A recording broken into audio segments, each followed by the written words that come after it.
ठीक है, चलो तो लास्ट लेक्चर में बच्चों मैंने आपको पढ़ाया था अबाउट हीट। ठीक है, देखिए एक बात और मैं आपको बताना चाहता हूं, जो हमारा एक्सपीरियंस है उसके हिसाब से आपको बता रहा हूं कि अपना जो सिलेबस है बच्चों ऑलरेडी बहुत ही वास्ट होता है। JEE नीट का सिलेबस ऐसा नहीं है कि बहुत छोटा सा है, 4 चैप्टर में पढ़ लेंगे हो गया। तो बच्चों टू दी पॉइंट पढ़ना है, मॉड्यूल में जो दिया उसको कवर करना है, जो पढ़ाया जाए उसको पढ़ते जाइए, समझते जाइए। कोई कंफ्यूजन क्रिएट हो तो उसको पूछते जाइए। बट बच्चों बहुत सारे कंफ्यूजन क्रिएट करके उसको टॉपिक को लेंदी नहीं बनाना है। कुछ ऐसे टॉपिक है जो इजीली समझ में अगर आपको आ गया, फिर उसको लेंदी मत बनाओ। अब ऐसा ये क्यों, तो वो आपके लिए, क्योंकि बच्चों आपको फाइनली मार्क्स लाना है, और वो आप तभी लाएंगे जब आपको एक टॉपिक सारे आएंगे। कंफ्यूज होते जाओगे ना, बहुत सारे कंफ्यूजन है। जैसे अगर आप इनऑर्गेनिक में चले जाए तो एक्सेप्शन, ठीक है, बहुत सारे एक्सेप्शन है। पीरियोडिक में एक्सेप्शन है, केमिकल बॉन्डिंग में एक्सेप्शन है, हाइब्रिडाइजेशन में एक्सेप्शन है, हर चीज में दिक्कत है। तो आप उसके पीछे सोचो मत ज्यादा। हमें बस टारगेट क्या है, मेरा टारगेट क्या है बच्चों, टारगेट मेरा है नीट और जेई, है ना। हमें नीट और जेई में स्कोर करना है। पेपर जब आप सॉल्व करेंगे, वहां पेपर से झगड़ा नहीं कर सकते ना कि भैया एक्सेप्शन काहे है, एक्सेप्शन नहीं होना चाहिए था। वहां तो पेपर से आप झगड़ा नहीं कर सकते। एक्सेप्शनल क्वेश्चन आया तो आपको बताना पड़ेगा। जैसे मान लो अगर रेडियस का ट्रेंड का हम बात करें, तो नॉर्मली लेफ्ट टू राइट जाते हैं या टॉप टू बॉटम जाते हैं, तो क्या होता है, तो लेफ्ट टू राइट जाने पे radius decreases, top to bottom जाने पे रेडियस इंक्रीजेज। बट अपने पीरियड में सबसे ज्यादा ग्रुप 18 वाले एलिमेंट का क्या होता है, रेडियस। ये तो नॉर्मल ट्रेंड है बच्चों। बट वही अगर आ जाता है, बताओ भाई ग्रुप नंबर 13 के रेडियस का ट्रेंड क्या है, अब उसमें हम लिख देंगे कि बोरॉन, एल्युमिनियम, गैलियम, इंडियम और ये थैलियम, तो ये सरासर क्या हो जाएगा बच्चों, गलत हो जाएगा। ठीक है, तो यहाँ पे कैसा होता है, आपको याद रखना पड़ता है।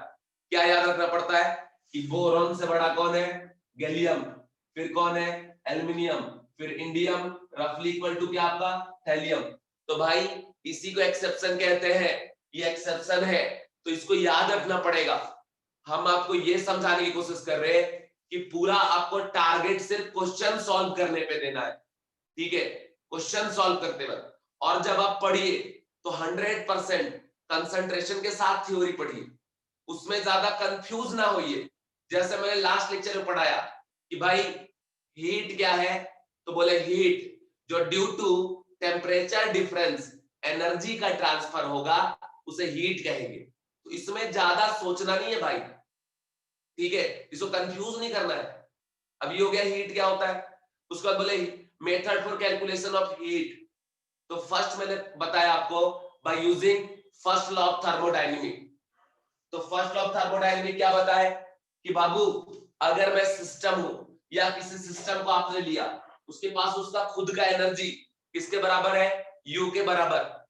क्लियर, समझ गए। अभी हमारे पास एनर्जी यू के बराबर है, बट आफ्टर सम टाइम हमारे अंदर या तो एनर्जी बढ़ेगा या एनर्जी डिक्रीज होगा। अगर हम कुछ खाएंगे पिएंगे तो एनर्जी बढ़ जाएगा, कुछ काम करेंगे तो एनर्जी हमारा कम हो जाएगा। तो मतलब अभी U1 बाद में क्या बच्चों आपका U2।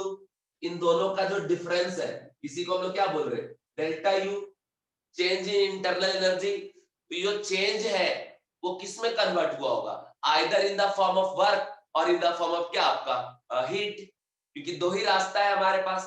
तो हमने आपको बता दिया कि delta U is equal to Q plus W, ये जो है इसको बोलते हैं फर्स्ट लॉ ऑफ थर्मोडायनेमिक। तो बच्चों ये याद रखना है, याद रखना है। आपको अगर बता दिया गया तो तभी प्रॉब्लम जाके सॉल्व करेगा, है ना। वैसे जैसे ये ग्रुप 13 का रेडियस आपको याद रखना है, क्योंकि जेई में नीट में बहुत बार ये आया है। नॉर्मल ट्रेंड तो सबको पता है, तो आपको एक्सेप्शन पता होना चाहिए। तो वो कैसे पता रहेगा, जब आपके अंदर एकदम एक ललक होगा कि नहीं मुझे सिर्फ क्वेश्चन सॉल्व करना है, अच्छे से करना है। ठीक है, तो क्वेश्चन सॉल्व करने पे ज्यादा फोकस करिए, बिकॉज आप जेई के लिए नीट के लिए पढ़ रहे हो, इस बात का ध्यान रखो। और थ्योरी को बहुत ज्यादा कॉम्प्लेक्स या कॉम्प्लिकेटेड नहीं बनाना है सोच सोच कर। पहले जो आपको पढ़ाया जाए वो आप समझिए, बाद में प्रॉब्लम में उसे अप्लाई करिए। अगर प्रॉब्लम में अप्लाई करने पे आपको कोई दिक्कत जाता है, देन फिर उस पे सोचो and discuss with teacher. Okay बच्चों, मतलब मेरे साथ टीचर, मेरे साथ आप डिस्कस करना जो भी आपको पढ़ा होगा, कोई उसमें दिक्कत जाए तो, ठीक है। क्योंकि केमिस्ट्री में खास करके बहुत सारे एजम्पशंस हैं, बहुत सारे कंडीशन है ना। अभी जैसे ये देखो यहाँ पे, हाँ ऐसा नहीं है कि रीजन ही है, हर एक्सेप्शन का रीजन है। जैसे यहाँ पे बोलते हैं भैया यहाँ पे रेडियस उल्टा पुल्टा क्यों हुआ, क्यों हुआ ऐसा उल्टा पुल्टा रेडियस, तो ड्यू टू ट्रांजिशन कॉन्ट्रैक्शन। ये इंडियम रफली इक्वल टू थैलियम क्यों हुआ, तो ड्यू टू लैंथेनाइड कॉन्ट्रैक्शन। इसी तरीके से पूरी केमिस्ट्री में हर चीज का रीजन है, बट हमें तो लिमिटेड टाइम इंटरवल में स्कोर करके जेई में, नीट में एक सीट कवर करना है, हमें इस बात का भी ध्यान रखना है। तो हमें ज्यादा टारगेट करना है क्वेश्चन को सॉल्व करने में। अभी इतना ज्यादा टेंशन ना लेके, अगर डायरेक्ट हमको ट्रेंड याद है तो भी मेरा काम हो गया भाई। समझ रहे हो ना बच्चों, समझ रहे हो बात, ठीक है। चलो अभी मैं आगे बढ़ रहा हूँ, अब मैं आगे बढ़ रहा हूँ, देखो मेरी बात को ध्यान से सुनो। सबसे पहले मैंने आपको उस दिन पढ़ाया था हीट पॉजिटिव अगर होगा या निगेटिव होगा। अब बोले ये सिस्टम है, अगर बाहर से हीट को ये एब्जॉर्ब करेगा सिस्टम, तो हीट का साइन क्या होगा बच्चों आपका, पॉजिटिव। और अगर रिलीज करेगा तो हीट का साइन क्या होगा बच्चों, निगेटिव। ये मैंने बताया था। दूसरी बात, वर्कडन में क्या बोले हैं, positive work done on the system, negative work done by the system, ठीक है। तो आप एक तरीका, मैंने वर्कडन का सारा कुछ आपको पढ़ा दिया है। अब यहाँ पे क्या है बच्चों की delta U is equal to Q plus W वाले फॉर्मूले का यूज करके, जिसका नाम है क्या बच्चों, flawed, first law of thermodynamics, ठीक है, फर्स्ट लॉ ऑफ थर्मोडायनेमिक्स। इसमें डेल्टा यू आपको अगर दिया है, वर्कडन आपको पता है, तो एक बात याद रखिएगा कि यहाँ पे वर्कडन का सिर्फ मैग्नीट्यूड पुट करने से काम नहीं चलेगा। यहाँ पे वर्कडन का आपको विद साइन वैल्यू पुट करना है। जैसे मान ले किसी का -10 जूल आया, तो यहाँ पे सिर्फ 10 नहीं रखेंगे, क्या रखेंगे बच्चों, -10। उसके बाद यहाँ पे Q इज इक्वल टू फिर हो जाएगा डेल्टा U माइनस W, इस तरीके से फिर जो वैल्यू आउटपुट निकलेगा उसी को हम लोग क्या बोलेंगे बच्चों, हीट। बट आप ध्यान रखना कि इस एक्सप्रेशन, इस इक्वेशन में W का जो वैल्यू होगा विथ साइन आपको लगे यहाँ पुट करना है। और मान लो अगर कभी आपने वर्कडन कैलकुलेट किया इस फॉर्मूले का यूज करके मेरे प्यारे बच्चों, तो वर्कडन भी आपको देगा विथ साइन। इसमें साइन आपको बाहर से बाद में लगाने की जरूरत नहीं है, ठीक है, इस बात का ध्यान रखना। दूसरा है बच्चों, हमने आपको पढ़ाया था बाय यूजिंग हीट कैपेसिटी, है ना। हीट कैपेसिटी के बेसिस पे जाकर हम लोग डिफाइन करते हैं हीट, और हीट फाइंड आउट करते हैं। 3 टाइप के हीट कैपेसिटी हमें पढ़ने हैं, ठीक है, समझ रहे हो। तो अब देखो, फर्स्ट में हमने आपको पढ़ाया टोटल हीट कैपेसिटी, जिसको सीटी से रिप्रेजेंट करते हैं। What is total heat capacity, तो ये मैंने सिंपल सा डेफिनेशन बोला कि कंप्लीट सिस्टम का टेम्परेचर 1 डिग्री से चेंज कराने के लिए जो भी हमें हीट प्रोवाइड करना पड़ेगा, उसी हीट को हम कहेंगे बच्चों टोटल हीट कैपेसिटी, ठीक है। टोटल हीट कैपेसिटी आ गया पूरा सिस्टम।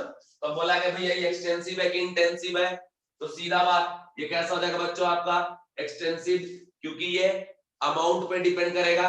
जैसे आपने 1 लीटर वाटर लिया और 10 लीटर वाटर लिया, तो 10 लीटर वाटर में टेम्परेचर 1 डिग्री चेंज कराने के लिए कंपेरेबल टू 1 लीटर वाटर ज्यादा हीट आपको देना पड़ेगा, ज्यादा एनर्जी आपको देना पड़ेगा मेरे प्यारे बच्चों। तो इसलिए total heat capacity extensive property हो गया, क्लियर। उसके बाद इसका यूनिट क्या होगा, तो यूनिट हो जाएगा बच्चों आपका जूल पर केल्विन, इसका टोटल हीट कैपेसिटी का, ठीक है। ये बातें बताए, ये बात आपको याद रखना है, ये याद रखना है, ये याद रखना है, ठीक है, समझ रहे हो। ये बात याद रखना, एग्जाम में यही तो पूछता है। अब मेरी बात खुद ही आप समझिए, खुद समझिए कि टोटल हीट कैपेसिटी क्या बताता है, होल सिस्टम का टेम्परेचर 1 डिग्री से राइज कराने में जो भी हमारा एनर्जी यूज हुआ, ठीक है, उसी को बोल रहे टोटल हीट कैपेसिटी। और यहां से फिर इसको लिखे कैसे हमने, तो सॉरी बच्चों, यहां पे ऐसा है कि जो dq इक्वल टू आ गया बच्चों आपका CT dt, CT dt ऐसा, because C T equal to क्या था बच्चों, D Q by D T, है ना। हमने बोला दोनों साइड इंटीग्रेट कर दो, ठीक है। तो ये टेम्परेचर T1 से कहां तक, T2 तक।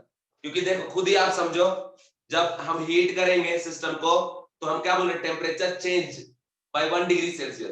तो इनिशियल कुछ टेम्परेचर होगा और फाइनली भी कुछ और टेम्परेचर होगा, है ना बच्चों। जब देखो डी क्यू का वैल्यू क्या हो जाएगा आपका, क्यू हो जाएगा and is equal to C T D T. अब इसको कॉम्प्लेक्स नहीं करना है, इसको कॉम्प्लिकेटेड नहीं बनाना है, इसको यहीं छोड़ दो भाई, इसमें ज्यादा मत सोचो, ऑलरेडी सोचने के लिए बहुत है। प्रॉब्लम जब आप सॉल्व करेंगे जेई लेवल का, नीट लेवल का, जेई एडवांस लेवल का, बहुत दिमाग का यूज होगा, इसमें मत ज्यादा सोचो। इसमें इतना ही ध्यान रखो कि heat of system equal to CT DT, where CT is what, total heat capacity, DT क्या है, डेरिवेटिव है। अब देखो अगर ये सीटी कांस्टेंट वैल्यू रहा, इसको हम बाहर कर देंगे, इसको हम बाहर कर देंगे, dt के इंटीग्रेट करके लिख देंगे t और लिमिट पुट कर देंगे t2 माइनस t1, ठीक। दूसरा केस क्या है बच्चों, कि ये जो ct है वो वेरिएबल रहेगा और दिया रहेगा function in terms of temperature. जैसे दिया रहा है ct फंक्शन ऑफ क्या, टेम्परेचर, तो ये जो फंक्शन ऑफ टेम्परेचर उसको यहाँ पुट करेंगे, इंटीग्रेट करेंगे एंड आफ्टर इंटीग्रेशन हम यहाँ पे टेम्परेचर जो दिया रहेगा T2 माइनस T1 उसे पुट कर देंगे और हमारा आंसर बच्चों आ जाएगा। क्लियर, इतना बात है, इससे ज्यादा कुछ नहीं है। तो इससे ज्यादा आपको सोचने की जरूरत भी नहीं होनी चाहिए। ओके माय डियर स्टूडेंट, मेरे लाल बाल गोपाल, ठीक है। मैं अब इसको हटा दूं, अगर आप बोलोगे तो मैं हटा दूंगा। जल्दी जल्दी बताओ बच्चों।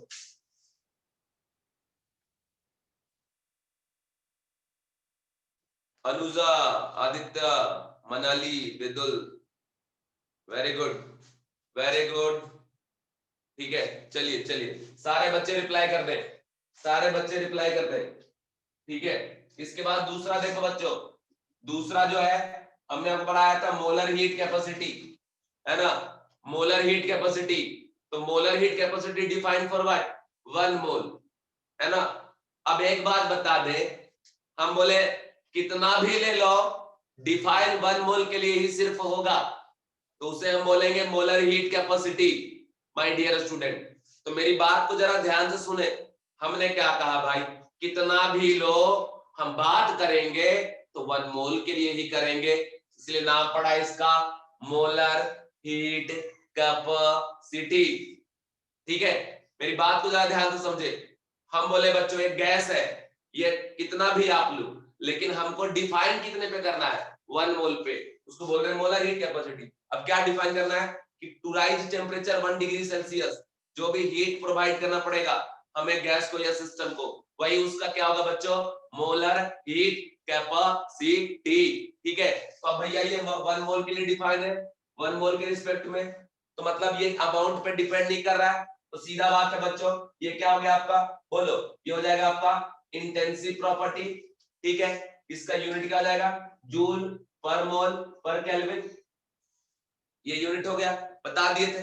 अब इसके बाद अगर देखो हम यहाँ बात करें तो सीएम का जो वैल्यू आया था बच्चों, इस तरीके से लिखे, फॉर 1 मोल बच्चों, फॉर 1 मोल। अभी जब आप सिस्टम सेलेक्ट करेंगे, कंटेनर में गैस दिया रहेगा, तो वो गैस का जो अमाउंट है मेरे प्यारे बच्चों, वो 1 मोल 2 मोल 3 मोल 4 मोल कुछ भी हो सकता है ना। बट अभी मैं डेरिवेशन करने जा रहा हूं फॉर 1 मोल। तो अगर यहां आप देखें तो Cm इज इक्वल टू क्या था, dq बाय dt, ठीक है। ये चीज था हमारा फॉर 1 मोल, तो यहां से आ गया dq equal to Cm dt, ठीक है। तो ये किसके लिए आ गया बच्चों, आपका फॉर 1 मोल के लिए, ठीक है। अब अगर 1 मोल में मान लो x एनर्जी लग रहा है, तो 2 मोल में कितना लगेगा, 2x। तब बोलोगे सर आपने बोला था कि मोलर हीट कैपेसिटी अमाउंट पे डिपेंड नहीं करता। मेरे प्यारे बच्चों, हम अभी Q का बात कर रहे हैं, हम मोलर का बात नहीं कर रहे। मोलर 1 मोल लो या 2 मोल लो या 3 मोल लो, जब तक गैस नहीं बदलोगे तब तक तो वैल्यू फिक्स ही रहेगा, Cm ही रहेगा, ठीक है। बट अगर 1 मोल में Q एनर्जी लग रहा है तो 2 में कितना लगेगा, 2Q, 3 में कितना लगेगा, 3Q। जो हम अमाउंट ऑफ एनर्जी दे रहे हैं वो तो चेंज होगा ना, मैं ये आपको बता रहा हूँ। तो यहां से ये आ गया फॉर 1 मोल। अब अगर बात किया जाए फॉर बच्चों, फॉर n मोल, तो इसी का यूज करेंगे by using unitary method. n मोल के लिए क्या हो जाएगा बच्चों, तो सीधा कि dq is equal to n cm और क्या बच्चों dt, ठीक है, dq is equal to n cm dt हो जाएगा। तो यहां से हमने लिख दिया कि dq is equal to n cm dt। अब प्यार से integrate both side, temperature T1 से लेकर कहां तक T2 तक। अब ये n क्या है बच्चों, कांस्टेंट अमाउंट ऑफ गैस, इसको बाहर कर देंगे, यहां से क्या आ गया dq से q हो जाएगा इंटीग्रेट होके is equal to n integration cm of dt T1 से लेकर T2 तक। इस तरीके से ये वैल्यू आ गया।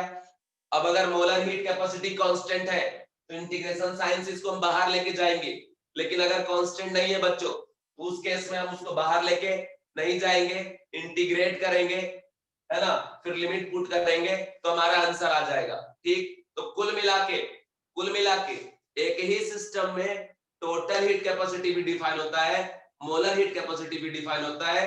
तो उस सिस्टम का आप heat by using total heat capacity भी कैलकुलेट कर सकते हो, मोलर हीट कैपेसिटी भी कैलकुलेट कर सकते हो, किसी के यूज से भी निकाल सकते हो। ऐसा नहीं है कि एक से निकालेंगे दूसरे से नहीं निकलेगा, ऐसा बिल्कुल भी नहीं मेरे प्यारे बच्चों।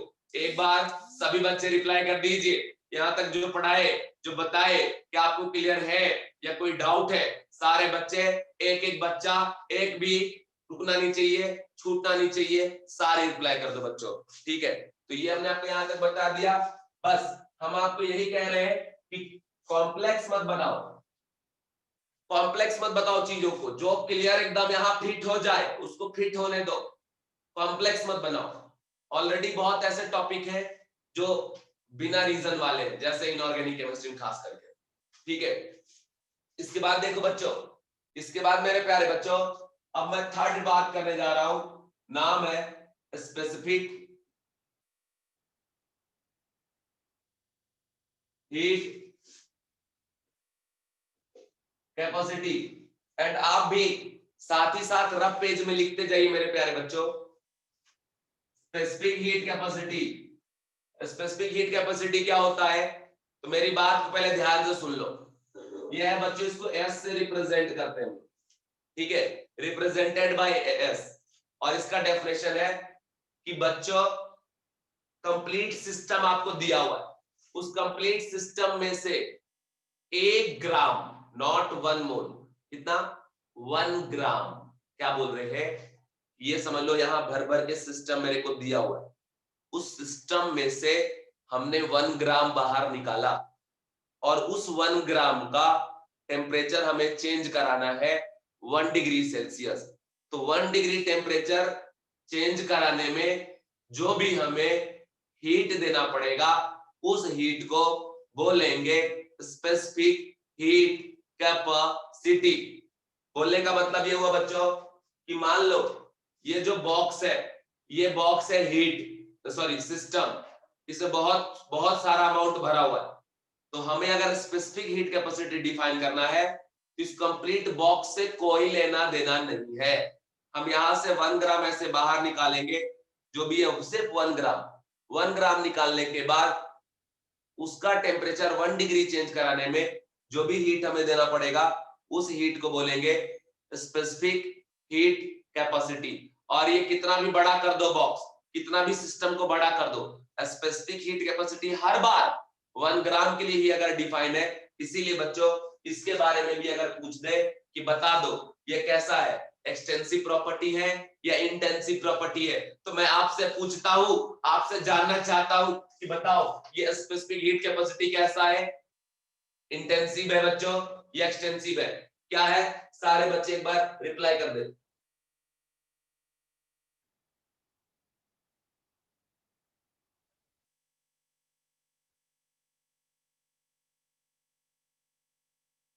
Yes, no no no no no, जो बच्चे बोल रहे हैं एक्सटेंसिव, एक्सटेंसिव नहीं होगा, इंटेंसिव होगा, क्योंकि 1 ग्राम के लिए डिफाइन है ना बाबू। 99% बच्चों का आंसर है इंटेंसिव, कुछ एक दो बच्चों का आंसर आया है एक्सटेंसिव। तो एक्सटेंसिव वालों सुन लो, एक्सटेंसिव तो वो होता है ना जो मास पे डिपेंड करे, और यहाँ पे तो हम क्या बोल रहे हैं, जैसे मान लीजिए हमने ये ले लिया पूरा, ये ले लिया, ये पूरा सिस्टम ले लिया, चेंज कर दिया, ठीक है। ये जो पूरा सिस्टम आप देख रहे हो, ठीक है, तो यहाँ भी पूरे के लिए कोई लेना नहीं, यहाँ से 1 ग्राम निकालेंगे बाहर, 1 ग्राम का टेम्परेचर चेंज कराने में 1 डिग्री जो भी हीट देना पड़ेगा उसी को हम क्या बोलेंगे बच्चों, स्पेसिफिक हीट कैपेसिटी। समझ रहे हो? तो ये कैसा हो गया, इंटेंसिव प्रॉपर्टी। सबसे पहले तो ये बात ध्यान रखना। तो जो बच्चे एक्सटेंसिव लिखे थे क्या उनको समझ में आया कि ये इंटेंसिव क्यों है? एक बार वो रिप्लाई कर दे। यस यस ठीक है, इंटेंसिव है। लगता है तुम लोग गलती से लिख दिए थे क्या? हमको लगता है मिस्टेक लिख दिए। चलो ठीक है, अब देखो सबसे पहले इसके यूनिट का बात करते हैं। तो देखो ये जो है ना मोलर हीट कैपेसिटी का भाई है, ठीक। अब उसमें वो 1 मोल के लिए डिफाइन था, ये 1 ग्राम के लिए डिफाइन है।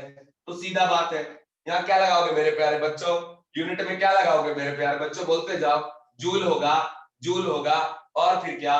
पर ग्राम पर केल्विन। जूल पर ग्राम पर केल्विन, ठीक है। तो ये इसका यूनिट हो गया, ठीक। अब अगर हम बात करें यहां से तो S इक्वल टू होता है बच्चों dq by dt for 1 gram, ठीक है, for 1 gram. Yes, for 1 gram S equal to dq by dt। तो यहां से क्या आ जाएगा मेरे प्यारे बच्चों? dq is equal to S dt, ठीक है। और यहां से इंटीग्रेट कर देंगे T1 से T2 तक। बट मेरी बात को आप सुनो, स्पेसिफिक हीट कैपेसिटी 1 ग्राम के लिए डिफाइन है, बट अगर टोटल सिस्टम का मैं बात करूं कितना हीट हमें देना पड़ा, क्या देना पड़ा, सीधी बात है। तो 1 ग्राम में मान लो अगर x देना पड़ा, s जो कि s के बराबर है, 1 ग्राम का टेम्परेचर 1 डिग्री सेंटीग्रेड कराने में s देना पड़ रहा है, तो 2 ग्राम में 2x, 3 में 3x, 4 ग्राम में 4x, है ना।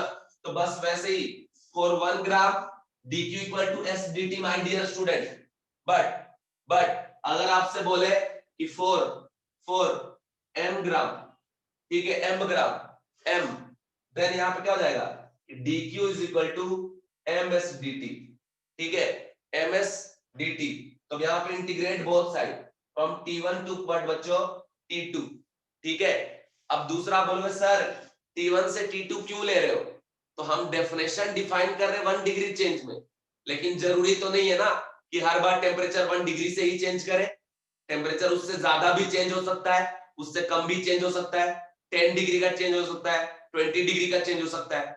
समझ रहे हो? इसीलिए यहाँ पे लिमिट लेके चलते हैं T1 से T2 तक। जैसे मान लो 1 डिग्री चेंज कराने में x हीट लगा है, तो 2 डिग्री में कितना लगेगा? 2x। तो बस वैसी यहाँ पे बात है।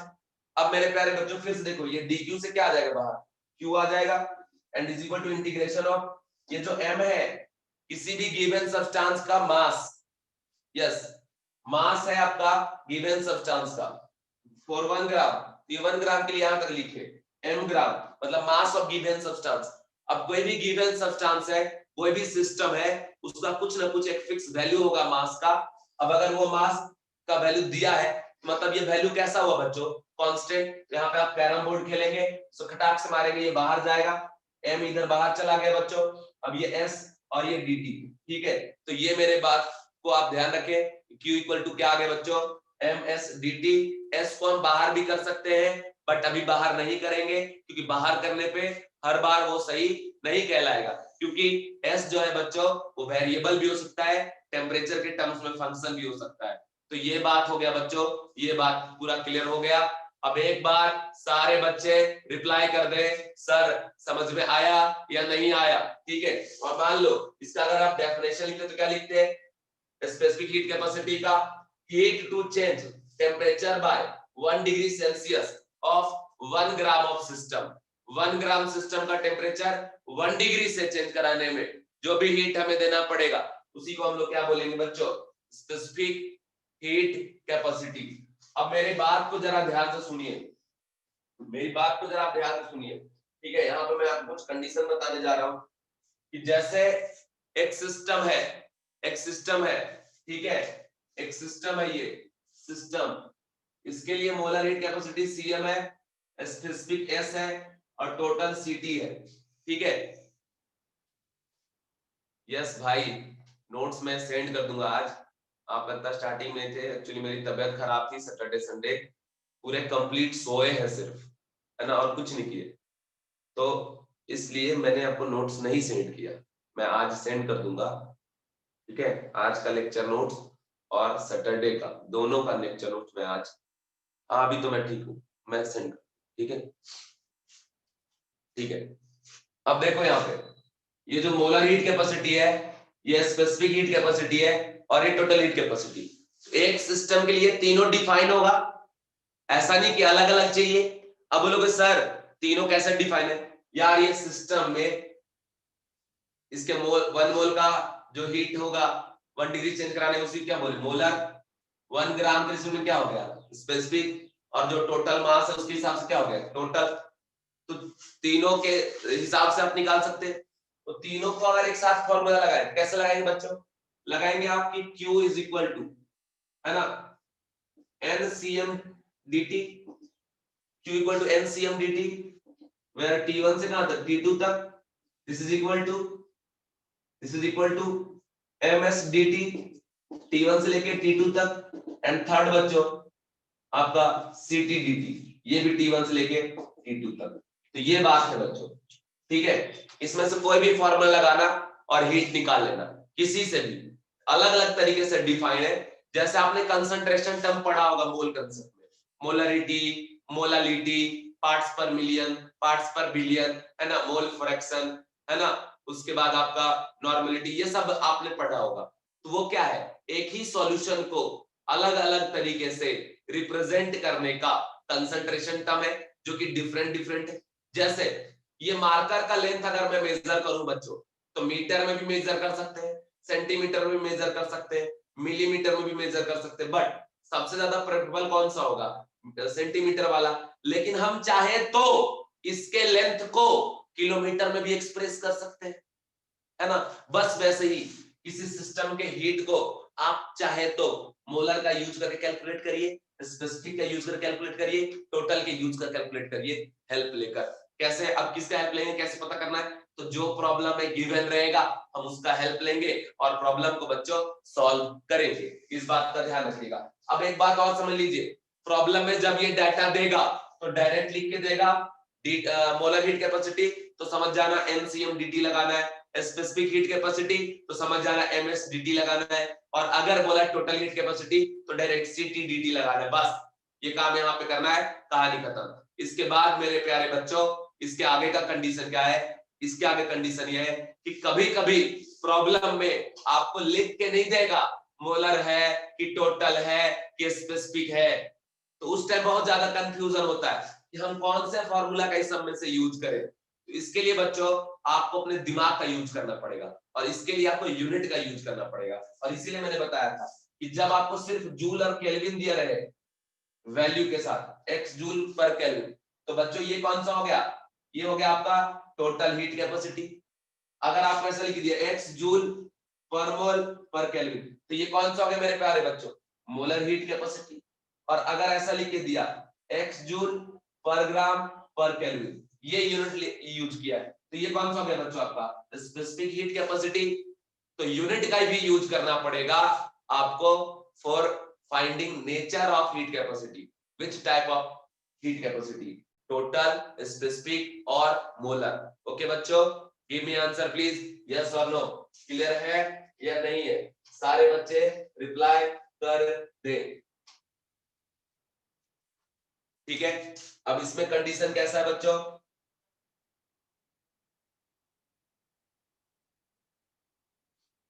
अब कंडीशन ये बच्चों कि जितने भी टाइप का हीट कैपेसिटी होता है, ठीक है, जो भी आप हीट कैपेसिटी जानते हो, या अभी मैंने जो भी आपको पढ़ाया 2-3 टाइप का, ठीक है, 2-3 जो भी पढ़ाया CT, CM या S, ये सभी के सभी टेम्परेचर पे डिपेंड करते हैं। बट टेम्परेचर के ऊपर जो डिपेंडेंसी है वो बहुत ज्यादा निग्लिजिबल होता है, इसीलिए हम इनके डिपेंडेंसी को या तो नेग्लेक्ट करके चलते हैं, या प्रॉब्लम में अगर बोला कि नहीं एकदम कंसीडर करो तो कंसीडर करके सॉल्व करते हैं। अब इस स्टेटमेंट का क्या मतलब है? इस स्टेटमेंट का मतलब यह है मेरे प्यारे बच्चों कि ज्यादातर केसेस में रफली इक्वल टू 90% और ग्रेटर देन 90%, ये जो CM है ये कांस्टेंट होगा, है ना, ये S है ये भी कांस्टेंट होगा, ये T है, सॉरी ये तो कांस्टेंट ये भी होगा। मतलब टेम्परेचर पे तो डिपेंड कर रहा है, लेकिन ये जो डिपेंडेंसी है टेम्परेचर पे वो बहुत निग्लिजिबल अमाउंट में होता है बच्चों। अब ये कंडीशन ये है कि मान लो अगर कांस्टेंट हो तो क्या करते, m cm को बाहर कर देते और dt का इंटीग्रेशन t t1 से लेके t2 तक, और इधर क्या आ जाता है बच्चों आपका m s t और t1 से लेके t2 तक, और यहाँ पे क्या करते हैं ct और t t1 से लेके कहां तक t2 तक। अब लिमिट पुट कर दो, क्या आ जाएगा ncm t2 माइनस t1, और यहाँ पे क्या आ जाएगा ms t2 माइनस t1, और यहाँ पे क्या आ जाएगा ct t2 माइनस क्या आपका t1। इसको ऐसे लिख सकते हो कि NCM डेल्टा T, इसको ऐसे लिख सकते हो MS डेल्टा T, और इसको लिख सकते हो CT डेल्टा T। इस तरीके से हम लोग निकालते हैं बच्चों क्या आपका Q का वैल्यू, ठीक है। बट जब भी टेम्परेचर के ऊपर जो भी डिपेंडेंसी है उसे कंसीडर करना होगा ना, तो बच्चों प्रॉब्लम में बहुत प्यार से दिया रहेगा। ओके, अभी जैसे क्वेश्चन में आपको दिखा रहा हूं, जरा देखिए क्वेश्चन क्या है। क्वेश्चन ये है बच्चों कि यहाँ पे आपको Q का जो वैल्यू है वो फाइंड आउट करना है। फाइंड Q, ठीक है। If total heat capacity CT is equal to AT plus BT square और प्लस C, ठीक है। ये चीज आपको दे रखा है बच्चों, ठीक। और साथ ही साथ बोल रहा है कि जो सिस्टम है उसका इनिशियल टेम्परेचर T1 है और इसका फाइनल टेम्परेचर T2 है। फाइंड वैल्यू ऑफ Q, ठीक है। तो इसको फाइंड करो जल्दी से, आपके पास मैं 1 मिनट का टाइम देता हूं। After finding value reply me yes और नो। इफ अगर आप सॉल्व कर लेते हैं खुद से तो यस लिख के सेंड करिए मैसेज, और अगर आपसे सॉल्व नहीं होता है तो प्यार से नो लिख दीजिए, फिर मैं सॉल्व करूंगा, ठीक है। आपसे सॉल्व हो ना हो मैं तो करूंगा ही। 1 मिनट का टाइम है, जल्दी से कंसेप्ट लगाओ। देखो बच्चों यहाँ पे क्या लिखा है, ये टोटल हीट कैपेसिटी CT, तो यहाँ पे कौन सा फॉर्मूला लगा देंगे कि dq equal to CT dt, है ना। dq equal to CT dt लगा देंगे, क्लियर है ना बच्चों। फिर से मैं रिपीट कर रहा हूँ कि अभी देखो CT है तो dq equal to CT dt लगेगा, अगर CM होता तो NCM dt लगता, अगर S होता तो MS dt लगता, ठीक है। बट यहाँ चूंकि CT है इसलिए लगाएंगे dq is equal to CT और dt, इंटीग्रेशन साइन T1 से T2 तक, और इंटीग्रेट करेंगे हो जाएगा Q। अब मेरी बात को जरा प्यार से सुनो बच्चों, अगर ये वैल्यू इस तरीके से नहीं होता, कांस्टेंट होता 10 जूल 20 30 40 50 कुछ भी, तो उस वैल्यू को यहाँ रख देते, बाहर निकाल देते और डायरेक्ट इंटीग्रेट करके आंसर ला लेते। लेकिन अभी ऐसा नहीं करना है, अभी इसका वैल्यू टेम्परेचर के टर्म्स में दिया है और बोल रहा है कि टेम्परेचर पे डिपेंडेंट है, तो आपको उस हिसाब से इंटीग्रेट करना पड़ेगा। अब यहाँ लिखेंगे Q इज इक्वल टू बच्चों यहाँ से AT plus BT square plus C, ये ऐसा है, और साथ में बच्चों आपका DT T1 से लेके T2 तक, बस इससे ज्यादा में कुछ करना ही नहीं है। अब यहाँ से लिखेंगे बच्चों Q, आपने पढ़ा होगा U plus V rule, U plus V मतलब सेपरेट करके इंटीग्रेट कर दीजिए, कोई दिक्कत वाली बात नहीं है। वही अगर आप क्लास 12th में भी होते इसको ऐसे चुटकी बजा के इंटीग्रेट कर देते, कोई दिक्कत ही नहीं आता, क्योंकि आपको इंटीग्रेशन पढ़ना है क्लास 12th। बट अभी मैं आपको बता रहा हूँ U प्लस V का रूल लगाओ। बोलने का मतलब ये बच्चों इसको अलग इसको अलग इसको अलग सबको अलग अलग इंटीग्रेट करो। कैसे करेंगे, इस तरीके से AT dt, ठीक है, T1 से लेके T2 तक, और दूसरा प्लस आपका BT स्क्वायर dt, ठीक है, T1 से लेके T2 तक, और थर्ड है बच्चों C dt, और कहां से कहां T1 से लेके T2 तक, बस